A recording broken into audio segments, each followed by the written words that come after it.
So if you're asked to put the solar system or the bodies in the universe in order from largest to smallest, galaxy, solar system, star, planet, there was a nebular theory that is sort of how stars and the universe kind of began forming. So you have a rotating nebula that's cooled, is a cloud of dust, and it's contracted to form the sun in the center. And this is 99% of the original nebular material. The remaining 1% continued orbiting the new sun and eventually clumped together to form planets. So this is the theory of how our solar system came into being. It's called the nebular hypothesis. So self-gravity contracts the gas cloud, and it starts to rotate.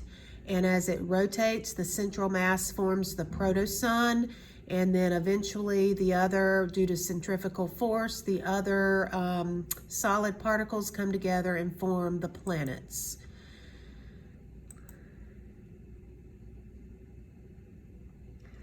All right, so movement of objects in the universe, everything is going to be rotating around something. So moons orbit planets, planets orbit stars, solar systems orbit the center of their galaxy, galaxies orbit in groups, and galactic groups orbit the universe.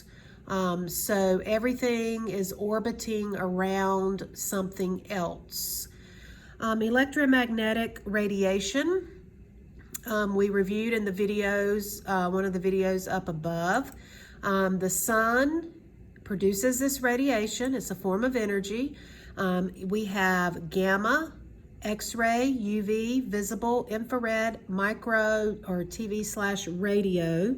And if you look at the diagram at the bottom, you start over at this over here. You have radio, microwaves, infrared, visible light, UV, gamma, X-ray, and gamma. These go from frequencies as small frequencies. Oh, I think I wrote that backwards. So the frequencies are going this direction, and yeah, it's small to large frequencies, and then the wavelengths go the other direction, small to large. And your visible light, you know the saying Roy G. Bibb, it's red, orange, yellow, green, blue, indigo, violet.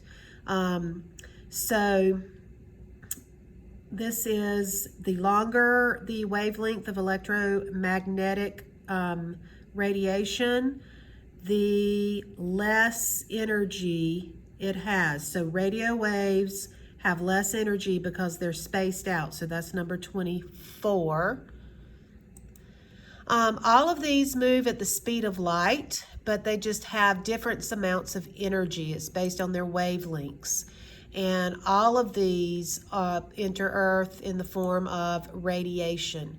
So short waves, high frequency. So instead of large, I guess you could have high here. And then instead of small, you would have low. And if you have long waves, you have low frequency. So instead of large for wavelength, you could have long. Instead of small, you could have short down there. So this makes up the electromagnetic waves.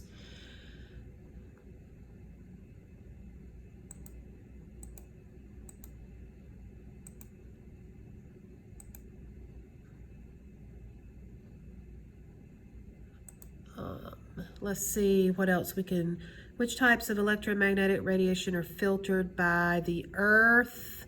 I believe it is UV, X-ray, and gamma. So it's the higher frequencies.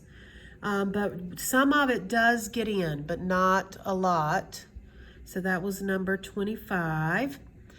Explain, so nuclear fusion and fission. So fission is what's going to happen when you take a neutron and you split something. So you're making something, you're splitting something larger. So it is large elements breaking up from smaller atoms, and energy is being released as heat. So nuclear fusion is the splitting of large atoms, and it gives off heat, where fission is the combining of small atoms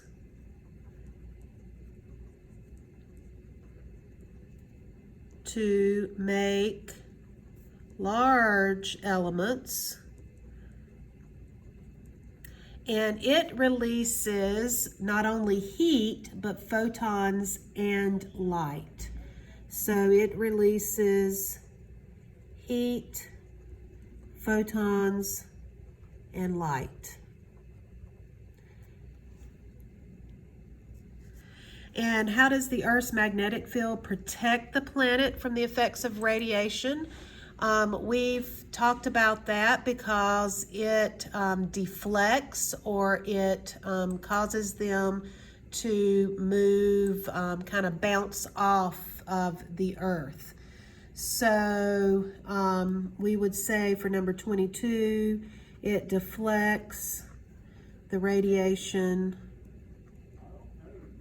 away from Earth. And number 21 is radiation. And 20 is nuclear fission.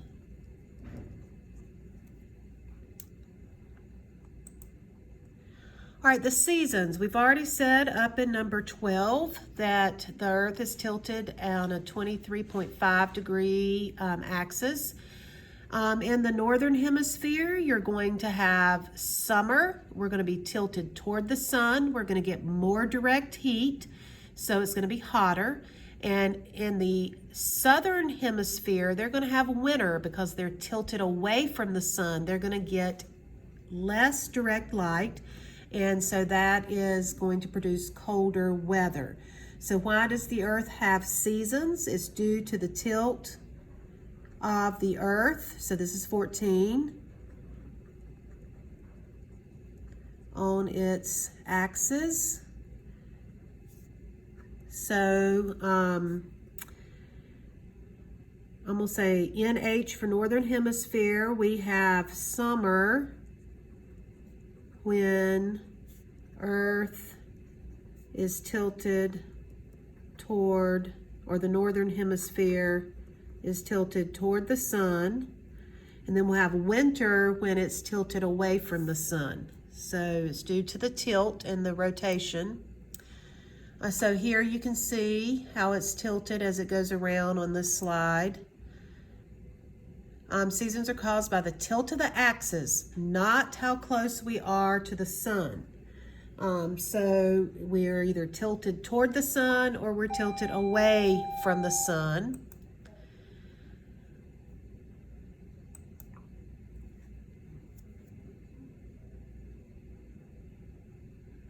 Let's see, now we're on, I believe, 18 and 19.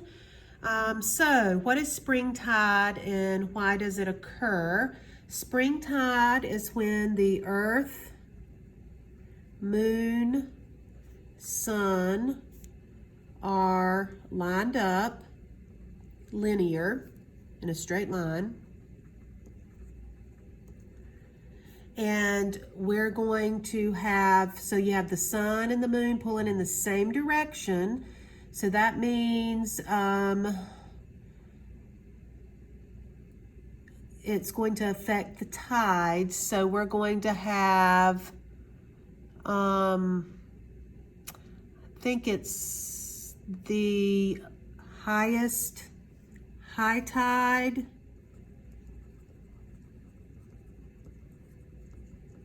and the lowest low tide. Neap tide is when the Earth, Moon, and Sun make a right angle, or a 90-degree angle.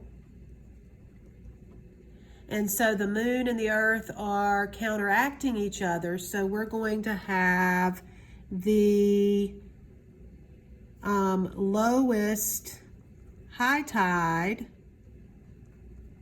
and the highest low tide. So there's going to be less difference between high and low tide when it's neap tide, and the highest when it is high tide. And neap tide will occur at first and third quarters, moon phases, and new and full moon for the spring tide. So how it's tied with the phases.